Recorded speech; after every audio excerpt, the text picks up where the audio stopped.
साथ मिलकर के बोलेंगे योगस्थः कुरु कर्माणि संगम त्यक्त्वा धनंजय। योगस्थः कुरु कर्माणि संगम त्यक्त्वा धनंजय। सिद्ध्य सिद्ध्योः समो भूत्वा समत्वं योग उच्यते। लंबा गहरा श्वास भरते हुए ओंकार का नाद।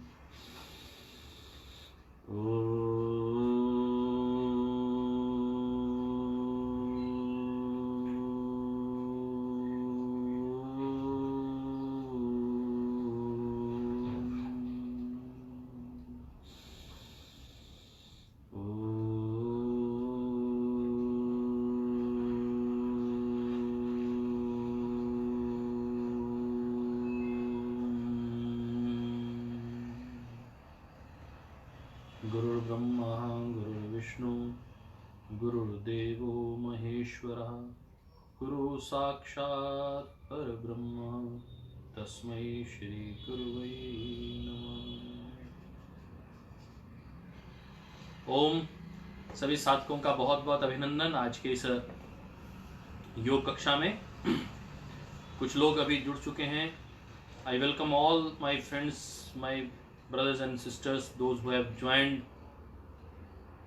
in today's Hatha Yoga 8th class. We were discussing about peacock posture. हमने कल चर्चा की थी मयूर आसन, और मयूर और मयूरी आसन हमने कल देखा भी था। सभी आसनों के विषय में जब हम क्रम पूरा कर रहे थे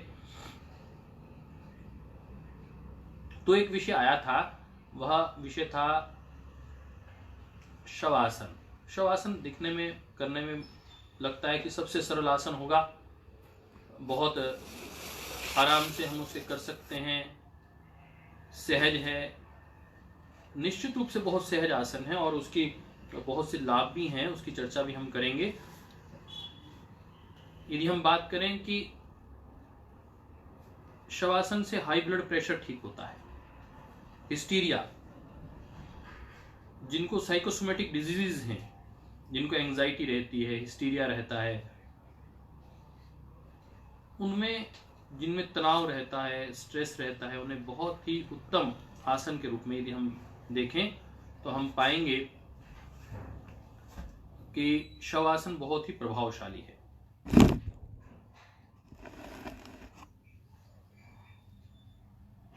और हम अन्य आसनों की चर्चा करें आपके साथ। परम श्रद्धेय स्वामी जी महाराज, परम श्रद्धेय आचार्य श्री ने विभिन्न आसनों को योग चिकित्सा नामक पुस्तिका में इंगित भी किया है, और योग के जो चिकित्सकीय प्रभाव हैं उसको लेकर पतंजलि योगपीठ ने गहन कार्य किया है। हम बात कर रहे थे कि आसनों में कौन कौन से आसन सबसे अधिक प्रभावशाली हैं। जैसे हमने पिछले चर्चा की कुक्कुट आसन की बात की थी, मयूरासन की बात की थी, और मयूरासन के बाद अब हम शवासन की बात करेंगे। ऐसा कहा गया है कि 84 लाख योनियां हैं, और उन 84 लाख योनियों के अनुसार भगवान शिव ने 84 आसनों की चर्चा की है, और वह 84 आसन 32वें श्लोक में उसके विषय में चर्चा भी आई है। स्वामी स्वात्माराम जी ने उसमें कहा कि सबसे महत्वपूर्ण उनमें से 84 में से out of all 84 there are 4 specific asanas, specific postures also, और उनमें जो 4 आसन हैं वो अत्यंत प्रभावशाली हैं। उनके विषय में आज हम चर्चा करेंगे। जैसे घेरंड संहिता में 32 आसन बताए गए हैं, ऐसे ही हठ योग प्रदीपिका में 15 आसन, और हठ रत्नावली में सभी 84 आसन बताए गए हैं। हम बात करें, हमने योग सूत्रों की बात की, तो पतंजलि योग सूत्र में प्राणायाम के विषय में चर्चा की गई है, विस्तार पूर्वक चर्चा की गई है, परंतु प्राणायाम भी 3 ही बताए गए हैं। और आसन तो केवल इतना ही कहा गया है आसनों के संदर्भ में, स्थिरम सुखम आसनम, परंतु और कोई चर्चा को आगे अग्रसर नहीं किया गया। उसको एक क्रमबद्ध रूप से हमने देखा कि हठयोग की परंपरा में फिर आगे बढ़ी प्रक्रिया, और आसनों के विषय में उसकी पूरी डिस्क्रिप्शन, उनका योग के लाभ और उनके साधना के दृष्टिकोण से लाभ, उनके विभिन्न लाभों के साथ साथ उनके चिकित्सकीय लाभ, इसकी विशेष रूप से चर्चा की गई। हमने बात की इस पूरे प्रक्रम में अभी हम आगे चलेंगे तो सिद्ध आसन और पद्मासन कहा गया। गोरक्ष सत्कार जो सन्यासी स्वामी हुए, उन्होंने कहा कि इन सब आसनों में से भी सबसे महत्वपूर्ण जो 2 आसन हैं, वह 2 आसन हैं, सिद्ध आसन और पद्मासन। सिद्ध आसन और पद्मासन अत्यंत उपयोगी हैं। और जब हम सिद्धासन की बात करते हैं तो उन्होंने कहा कि सिद्धासन, पुरुषों के लिए सिद्धासन बहुत अच्छा है, महिलाओं के लिए उसका नाम उन्होंने दिया सिद्ध योनि आसन। तो सिद्धासन स्टिमुलेट्स द आज्ञा चक्र, सिद्धासन आज्ञा चक्र को स्टिमुलेट करते हैं और मूलाधार से स्वादिष्ठान और स्वादिष्ठान से आज्ञा चक्र की यात्रा को हठयोग और आज्ञा चक्र से सहस्त्रार चक्र की यात्रा को योग के रूप में चिन्हित किया गया है। और यही these all postures led to the liberation, ये व्यक्ति के मुमुक्षत्व के लिए, मोक्ष के लिए अत्यंत लाभकारी ये आसन है। पद्मासन, बद्ध पद्मासन, इनकी चर्चा हम करेंगे। और ये जो पोटेंशियल फोर्स है जिसे हम प्राण तत्व कहते हैं, it is called potential force, यह अपने आप में अत्यंत महत्वपूर्ण है और यही प्राणिक सिस्टम का मूल आधार है।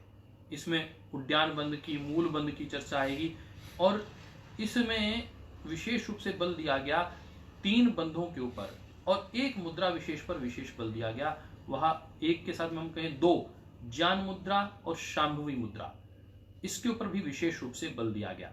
आइए हम आज के इस क्रम को आगे बढ़ाते हैं। पहले अध्याय में 67 श्लोक हैं।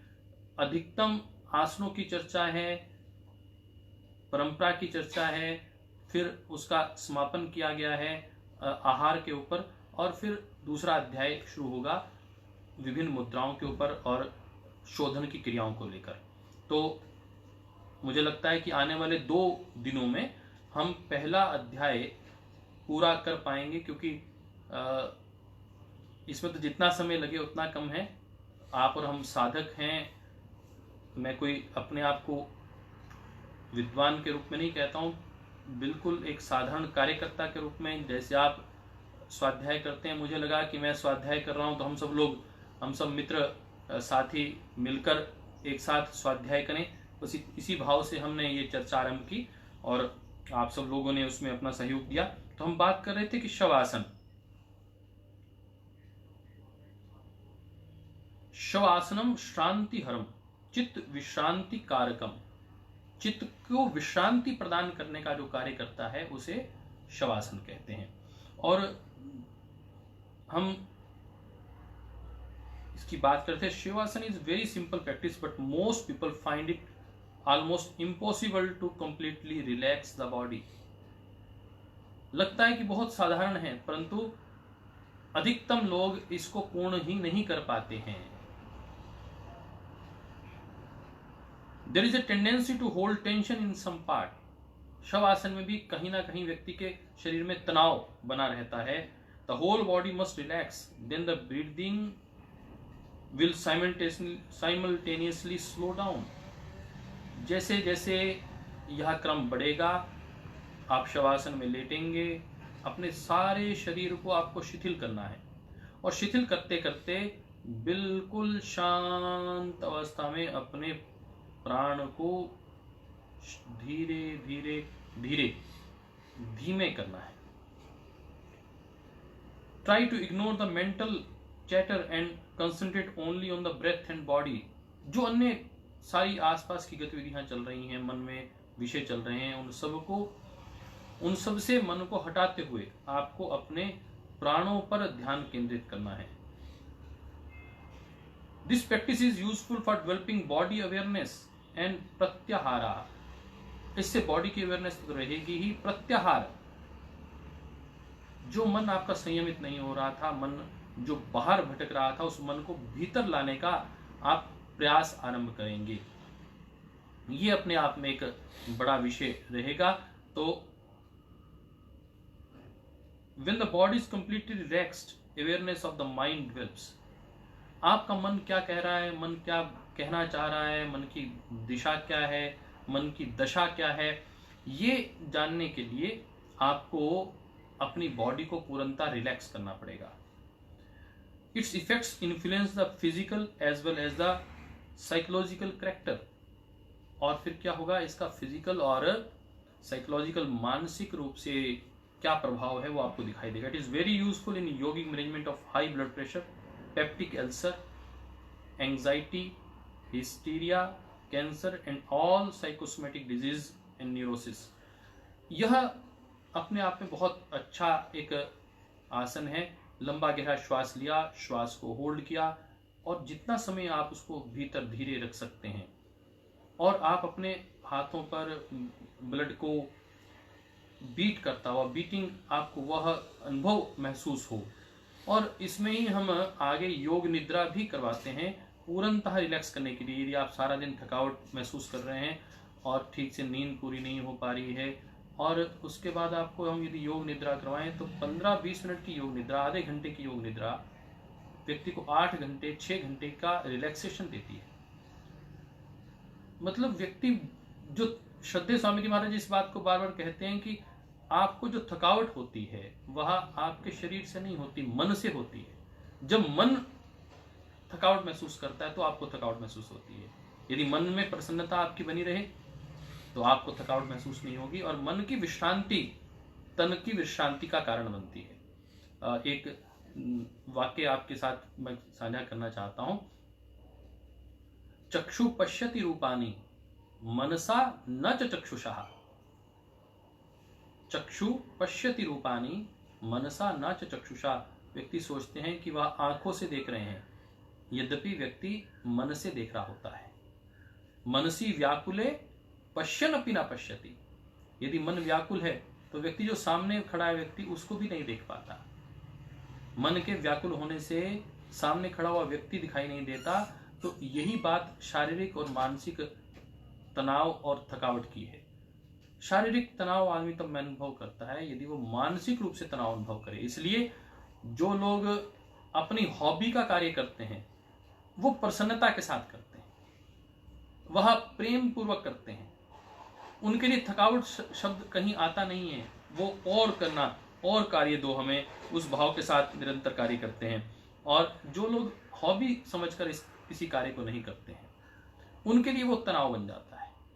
इसलिए हम अपने कार्य में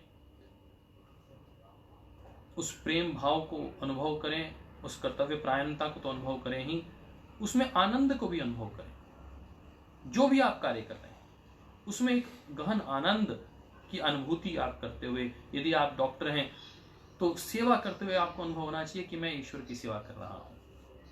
आप यदि बहुत अच्छे अध्यापक बने, विद्यार्थियों को बहुत अच्छा अध्ययन करवाएं और भारत का भविष्य यदि आप बना रहे हैं तो अनुभव करें कि आप एक भारत के भविष्य का निर्माण कर रहे हैं। यदि आप एक कार्यकर्ता हैं और राष्ट्र के निर्माण में, समाज के निर्माण में आपकी भूमिका गुरुदेव ने तय की है तो आप समाज के निर्माण में अपनी आहुतियां देते रहें और उसमें गौरव का अनुभव करें, आनंद का अनुभव करें, विश्रांति का नहीं। फिर और मिल जाए और सेवा कर पाऊं। जैसे मैंने कल भी चर्चा की थी कि जब परम श्रद्धेय आचार्य श्री का यज्ञ की पूर्णाहुति थी तो श्रद्धेय आचार्य श्री ने अपने वक्तव्य में कहा कि जैसे जैसे साधना बढ़ती है सेवा बढ़ती है, और जैसे सेवा बढ़ती है वैसे साधना बढ़ती है। तो हम साधना इसलिए करें कि हम और अधिक सेवा कर पाएं, और अधिक पुण्य अर्जित कर पाएं, यह भाव लेकर। अभी हम बात कर रहे थे चतुर्शीत्यासनानि शिवेन कथितानि च तेभ्यश्चतुष्कमादाय सारभूतं ब्रवीमयम्। स्वामी स्वात्माराम जी कहते हैं, यूं तो भगवान शिव ने 84 लाख योनियों में से 84 आसनों की चर्चा की है, परंतु उसमें मैं 4 के विषय में आपको विशेष रूप से बता रहा हूं। अकॉर्डिंग टू हठ Ratnavali, the almighty Shambhu has described 84 asanas, taking examples from each of 84 lakh kinds of creatures. The Goraksha Satarka says every one of the 84 lakh asanas has been told by Shiva. Of these 84 postures have been selected. Almost all these two have been selected. Of all the Hatha Yoga text, Gihanda Samhita describes the most asana, 32. Hatha Ratnavali has the names of the 84 asanas. जैसे मैंने आपको पहले कहा था, गृहंड संहिता 32 आसन, हठ योग 15 आसन और हठ रत्नावली ऐसे 84 आसनों के विषय में बताते हैं। और हम इसकी चर्चा, कौन कौन से वो 4 आसन हैं? सिद्धम पद्मम तथा सिंहम भद्रम वेति चतुष्टयम श्रेष्ठम तत्रापि च सुखे तिष्ठेति सिद्ध आसने सदा। A correct meditative posture is most important to a yogi. Therefore, Swatmanam advises that any follower of Matsyendranath must practice these 4 asanas. Minimum these 4 asanas should be practiced. Hatha Ratnavali also lists these 4 as the most important asanas.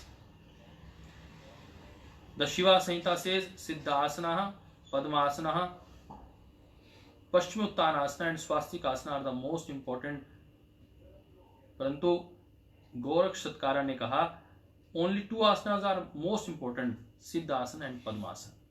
तो मूल रूप से आप देखेंगे तो हम कल बात कर रहे थे कि जितने भी आसन हैं वह अनुमानतः यदि हम बात करें तो वह साधकों के दृष्टिकोण से हैं, चिकित्सा के दृष्टिकोण से हैं और बैलेंस करने के लिए, शक्ति ऊर्जा प्रदान करने के दृष्टिकोण से आसनों को तय किया गया है। उसी क्रम में Siddhasana is practised by the men, the equivalent for the woman is Siddha Yoni Asna.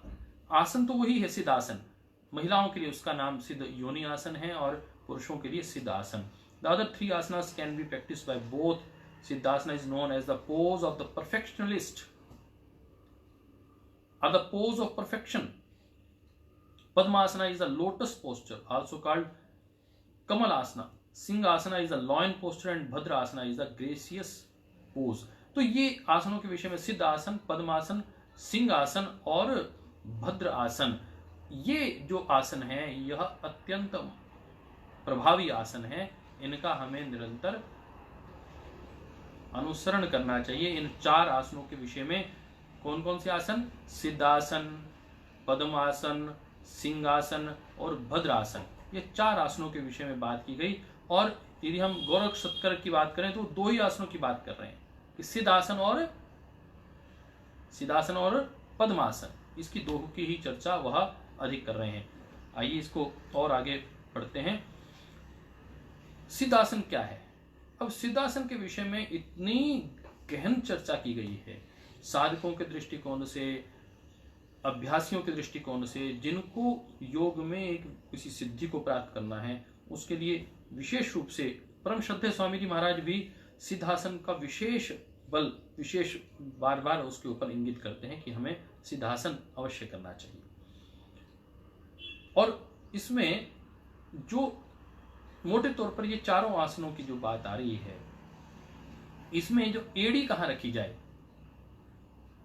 Press, और इसमें heel of 1 foot, heel of 2nd foot, इसकी पोजीशनिंग के ऊपर ये 4 आसन डिपेंड करते हैं। Different position of your heels of your foot are describing these 4 asanas. तो हम इसको आगे पढ़ेंगे। Remaining still and steady with the senses controlled, gaze steadily into the eyebrow center, it breaks upon the door to liberation, this is called siddhasana। कहते हैं कि आप अपने ठोड़ी को यहाँ चेस्ट पे लगा लें और पूर्णतः स्टिल और स्टेडी हो जाएं with the senses controlled, gauge steadily into the eyebrow centre, और बिल्कुल आज्ञा चक्र पर अपने ध्यान को केंद्रित कर लें। It breaks upon open the door to liberation. तो यह आपके मुमुक्षु का रास्ता खोलने का कार्य करता है। तो सब आसनों के विषय में चर्चा करते हुए हठासन इस बात को कभी भूल नहीं रहा कि हमें राजयोग की ओर जाना है। जो महर्षि पतंजलि द्वारा प्रदत्त राजयोग की प्रक्रिया है उससे अलग हटकर कोई बात इसमें नहीं कही गई है, लक्ष्य वही रखा गया है। जिससे हम बात कर रहे हैं शवासन की, तो शवासन, यह शवासन है।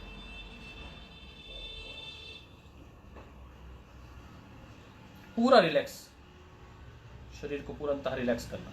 और फिर हम बात करें तो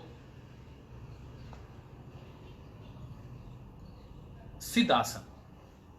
सिद्धासन भी अपने आप में पूर्णतः, इसमें अभी कई विषय हम आपके सामने और रखेंगे। इसमें हाथों की स्थिति कैसी हो, पांवों की स्थिति कैसी हो, इस पे विशेष बल दिया गया है। 4 प्रकार के आसनों को इसमें बार बार इंगित किया गया है कि कौन कौन से आसनों में कैसे करना है, आपकी हाथ की मुद्रा कैसे रहनी चाहिए, आप जान मुद्रा में रहेंगे, ध्यान मुद्रा में रहेंगे, या कोई विशेष मुद्रा उन्होंने इसके लिए तय करने के लिए कहा।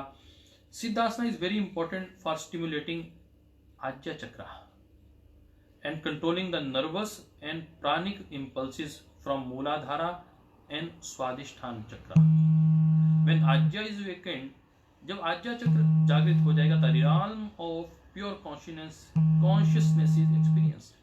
जब आज्ञा चक्र जागृत हो जाएगा तो प्योरिटी कॉन्शियसनेस की वो एक्सपीरियंस की जाएगी।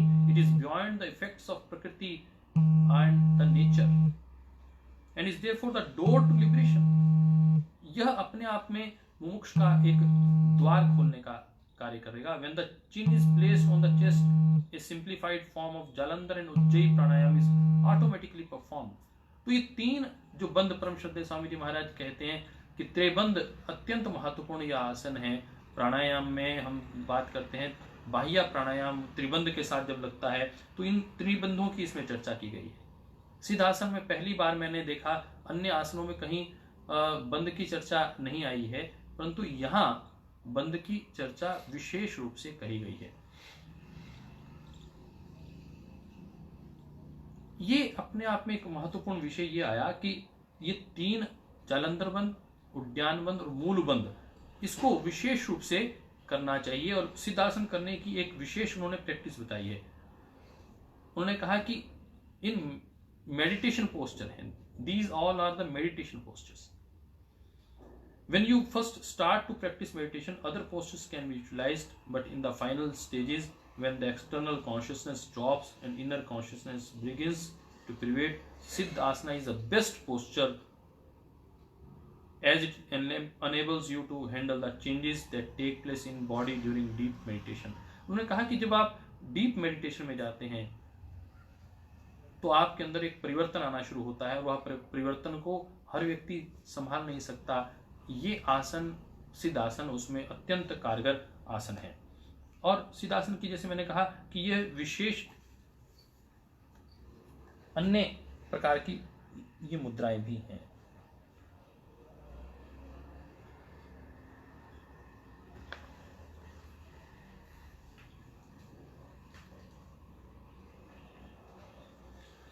The description is actually of Guptasana. इसको गुप्तासन भी कहा गया है। It may be considered a variation of siddhasana.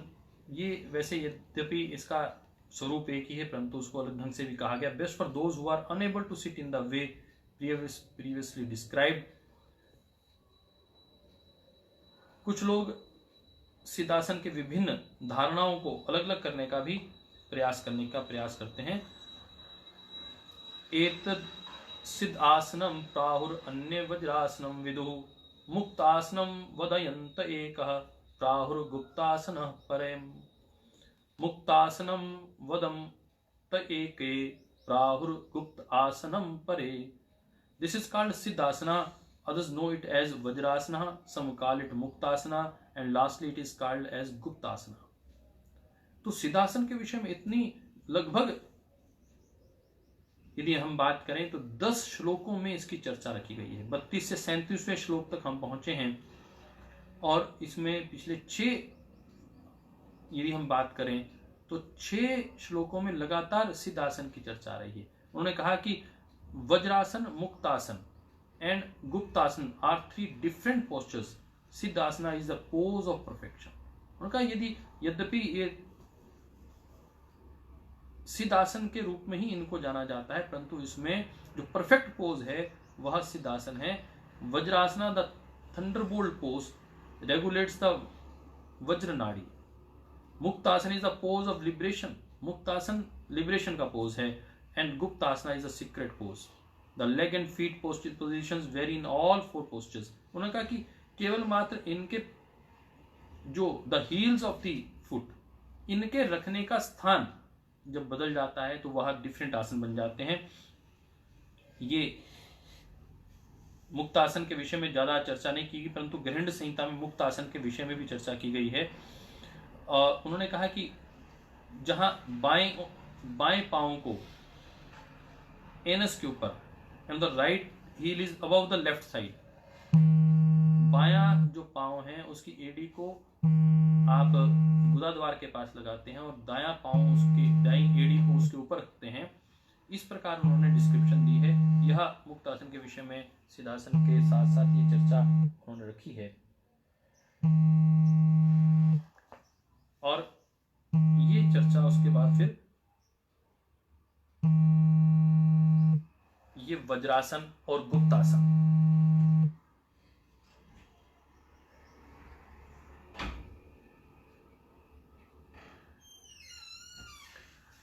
तो मोटे तौर पर हम यदि देखेंगे और पाएंगे कि in Guptasana the feet are placed between the thigh and calf muscle. जो आपकी जंघा है और आपकी घुटने से नीचे की जो मसल्स हैं उसके बीच में अपने पाँव को रखना है।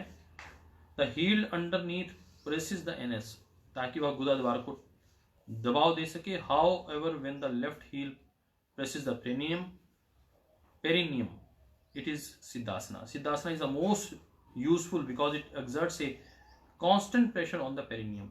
तो यह मूलाधार के ऊपर प्रेशर बनाने को लेकर ये आसनों की रचना की गई है। तो आज के इस सत्र में हमने शवासन की चर्चा की कि शवासन लोग बहुत सरल समझते हैं, परंतु शवासन में व्यक्ति अपने आप को रिलैक्स नहीं कर पाता। रिलैक्स यदि कर ले अपने मानस के ऊपर, यदि वह उसका नियंत्रण हो जाए तो वह अपने अनेक रोगों का तो निवारण कर ही सकता है, मुमुक्षु की ओर भी आगे बढ़ सकता है। फिर हमने जाना कि 84 लाख योनियां हैं। 84 लाख योनियों के विषय में भगवान शिव ने बात रखी है और उसमें से 84 योनियों के आसनों के विषय में बात रखी है हठ रत्नावली में। और गृहंड संहिता में 32 आसनों की चर्चा की गई है। और हठयोग प्रदीपिका में 15 आसन जो बताए गए हैं। और सबसे अधिक जो 4 आसन के विषय में बात की गई है, सिद्धासन के विषय में बात कही गई है और पद्मासन के विषय में बात कही गई है, सिंहासन के विषय में बात की गई है और भद्रासन के विषय में बात कही गई है। उसमें से भी उन्होंने कहा कि वह सिद्धासन और पद्मासन 2 आसनों की यदि बात करें तो 84 में से 4 आसन, 84 में से 4 और 4 में से भी 2 आसन, उन्होंने कहा कि सिद्धासन और पद्मासन सबसे अधिक महत्वपूर्ण हैं। फिर उन्होंने इस चर्चा को आगे बढ़ाया कि सिद्धासन को गुप्तासन के रूप में भी कहते हैं और वह हर प्रकार के मुक्तासन के रूप में भी उसे कहा जाता है, वज्रासन के रूप में भी। केवल मात्र हील्स को कैसे रखा जाए, और यदि आप पाएंगे इन सारे आसनों में आपकी एड़ी कहाँ रखी जाए उसके ऊपर बल दिया गया है। और वो एड़ी का मतलब ये है कि आप pressure, how to generate the pressure on your Muladhara chakra so that मूलाधार चक्रा can be initiated, and initiation of the pranic energy with the mental energy can go ahead and transform you on the path along with आज्या चक्रा। तो आज के इस संदर्भ को हम यहीं समापन की ओर चलेंगे और इसमें आगे मुद्राओं के विषय में, कुंभक के विषय में और अधिक बात आएगी। सिद्धासन में भाई समंदर जी पूछ रहे हैं मुद्रा क्या होनी चाहिए। सबसे अच्छी जो उन्होंने मुद्रा बताई तो वह बताई ज्ञान मुद्रा। ये ज्ञान मुद्रा सिद्धासन में बैठने की मुद्रा होनी चाहिए। दूसरा उन्होंने कहा ऐसे बैठना, ये एक मुद्रा के विषय में भी चर्चा रखी गई। आज भगवान हनुमान जी की जयंती है और भगवान हनुमान योगियों के विशेष आदर्श पुरुष हैं, तो उनको भी हम नमन करते हैं। आप सब की ओर से भगवान हनुमान जी, ऐसे ही हम योग श्रद्धेय स्वामी जी महाराज भगवान के रूप में, हमारे गुरुवर के रूप में हम उन्हें मानते हैं। श्रद्धेय आचार्य श्री, हम उनके हनुमंत शक्ति के रूप में सभी साधक कार्यकर्ता कार्य कर पाएं और राष्ट्र के मंगल को जागृत कर पाएं। इस भाव के साथ आपको मेरा बहुत बहुत अभिनंदन। और एक प्रश्न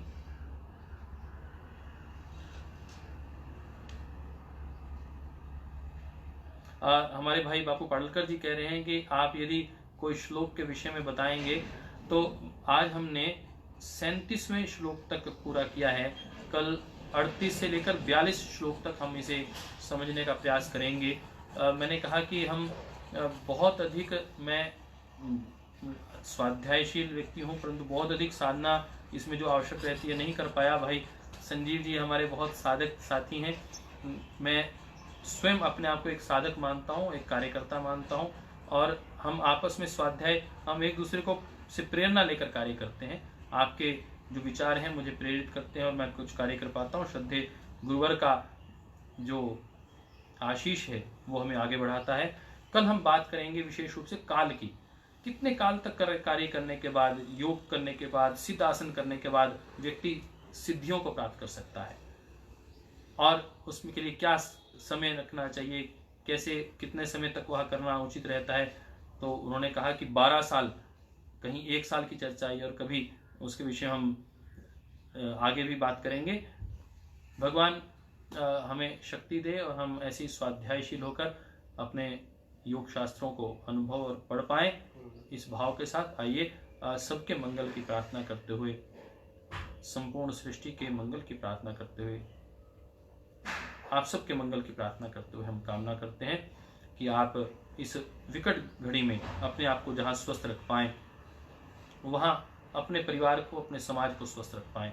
इस आज कोरोना को लेकर मुझे एक ही बात कहनी है कि आप अपना हाथ अवश्य धोएं, और हाथ धोते हुए ध्यान रखें कि आपके नाखून आप अच्छे से नहीं धो पाते, नाखून को भी अच्छे से धोएं। और हाथ धोने के लिए ऐसे पीछे भी हाथ धोएं, ऐसे अंगूठे को भी धोएं, और साथ में आप अपने नाखूनों को, क्योंकि इन्फेक्शन नाखून के माध्यम से बहुत जल्दी हमारे फूड के माध्यम से अंदर ट्रेवल करती है, तो हम कोशिश करें कि फूड की जो ये ट्रेवलिंग अंदर जा रही है, ये वहाँ हम उसको रोक पाएं, वायरस अपने अंदर, और प्रयास करें अपने घर में ही कुछ माउथ मास्क बना लें, बाहर से मंगवा लें, और उसका आप प्रयोग करें। आप स्वस्थ रहें, जागरूक रहें। पतंजलि योगपीठ से जुड़े हुए सब कार्यकर्ताओं को और बाहर से जुड़े हुए हमारे अन्य योग साधकों को, मुमुक्षु भाइयों को, साधक भाइयों को मेरा बहुत बहुत अभिनंदन। आइए प्रार्थना के साथ आज की कक्षा को संपन्न करेंगे।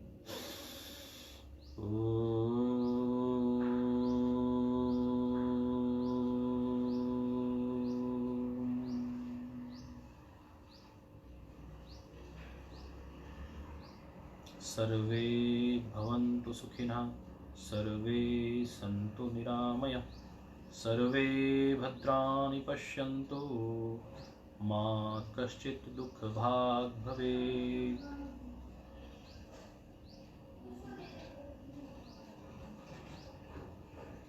तेरा मंगल मेरा मंगल, तेरा मंगल मेरा मंगल, सबका मंगल होए रे, सबका मंगल होए रे। पुनः बहुत बहुत अभिनंदन, प्रणाम।